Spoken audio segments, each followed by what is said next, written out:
মাতেব্বর সাহেব, আমি বিয়ে করছি 3 দিন হয়েছে, এর মধ্যে আমার বাপে আমার শাশুড়ির কেমনে করে মানে বিয়ে। তোর খবর নাতি দিম, তোর থেকে আমি ভাত খাবার চাই।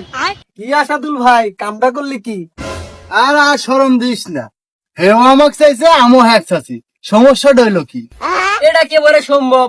আমার বাপে যদি আমার শাশুড়ির বিয়ে করে তাইলে আমার বউ আমার বাপের মেয়ে হয়ে গেল না? আর আমি তো আগে থেকে আমার বাপের বেটা, তাইলে আমরা দুজন জামাই বউ ভাই বোন হয়ে গেলাম না? এ বাবা, একটু মেনে নে না, দেখে যদি চলার মতো হয়তো মেনে নে।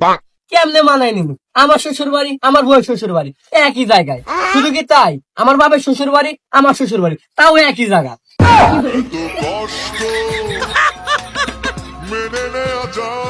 আচ্ছা, আমার যদি ছেলে পেলে হয় তাহলে আমার বাপের দাদা কবো না নানা কবো? আবার আমার বাপের যদি ছেলে পেলে হয় তাহলে আমার মামা কবো না দুলাভাই কবো? এ তো মহা বিপদে পড়ে গেলাম, এর আগে তো এরকম সালিশ আমি করি না। ও মাতেব্বার, তা নাই বাতি দিলাম, আমার আব্বারে আমি শ্বশুর কমু না আব্বা কমু? এ আমি কি প্রশ্ন সম্মুখীন হলাম রে? এ গেদা, তুই না তো বাবের না ড্যাডি কো।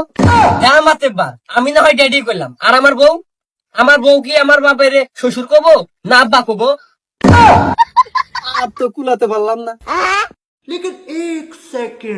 মহা মুশকিলে পড়ে গেল। মাথা হ্যাং হইলে না মাতেব্বার, আমি কি আমার শাশুড়িরে মা কমু না শাশুড়ি কমু? এ গেদা, তাহলে এক কাজ কর, তুই মাম্মি ডালি কি বল।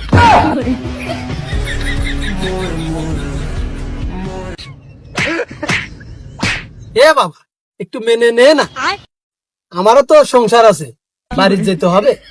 এ মাতেব্বার, তুমি না হয় বাড়িতে গেলে, আমি কই যাম? আমি তো বাড়িতে গেলে মনে হয় আমার বাড়িতে আসলাম না শ্বশুর বাড়িতে আসলাম।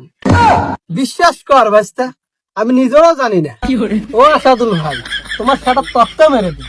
এ আসাদুল ভাই, তুমি এটা কাজের কাজ করলা, তোদের বাপ বেটা সালিশ করতে তোর দাদারে লাগবে, আমারে মাফ করে দে। আরে আমি জানো কেডা?